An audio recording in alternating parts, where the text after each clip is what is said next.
বিসমিল্লাহির রহমানির রহিম।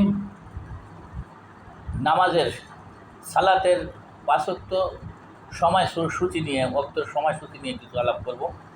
সূরা বনী ইসরাঈলের ৭৮ নম্বর আয়াতে আল্লাহ বললেন, সূর্য ডলে পড়া থেকে রাতের অন্ধকার পর্যন্ত সালাত আদায় করো এবং ফজরের কোরআন পাঠ করো।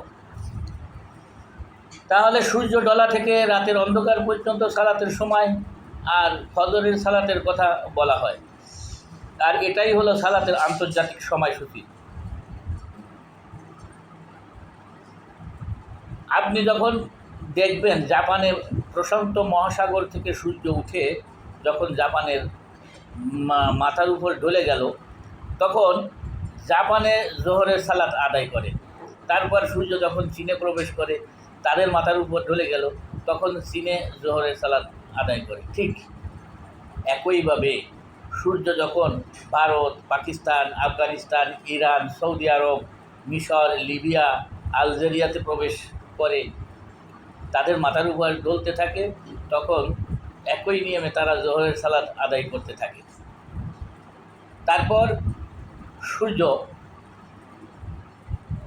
সূর্য যখন মরক্কোতে ঢুকে ঢলে যাবে, তখন সেখানে জোহরের সালাত আদায় করবে, আর জাপানে তখন ঈশার সালাত আদায় করবে।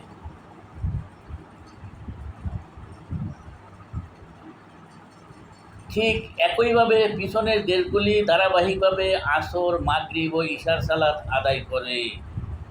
এবার সূর্য যখন আটলান্টিক মহাসাগরে অস্ত যায়, আমেরিকায় তখন ফজরের সালাত আদায় করে। এরপর সূর্য যখন আমেরিকা ঘুরে প্রশান্ত মহাসাগরে অস্ত যায়, তখন জাপানে ফজরের সালাত আদায় করে। এইভাবে সমস্ত বিশ্বে মানুষ সর্বসময় আল্লাহর ইবাদতে মশগুল থাকে। রাসূল সাল্লাল্লাহু আলাইহি ওয়াসাল্লাম এই সময়ের তারতম্য হিসাব করে ফজর, জোহর, আসর, মাগরিব, ঈশার সালাত আদায় করেছেন এবং তিনি আমাদেরকে যথা নিয়মে সালাত আদায়ের আদেশ দিয়েছেন। আর কোরআনে আল্লাহ বলেছেন, তার বান্দার জন্য নির্দিষ্ট সময়ে সালাত আদায় করা ফরজ করা হয়েছে। পাঁচ ওয়াক্ত নামাজের একটা সময়সূচি আছে, কতটুক থেকে কতটুক পর্যন্ত এটা ফরজ। এই সময় নামাজের নির্দিষ্ট সময় ফরজ করা হয়েছে। এখন দেখা যায় বর্তমানে কিছু লোক দাবি করে সৌদি আরবের সাথে রোজা পালন করা বা ঈদ উৎসব পালন করতে চায়।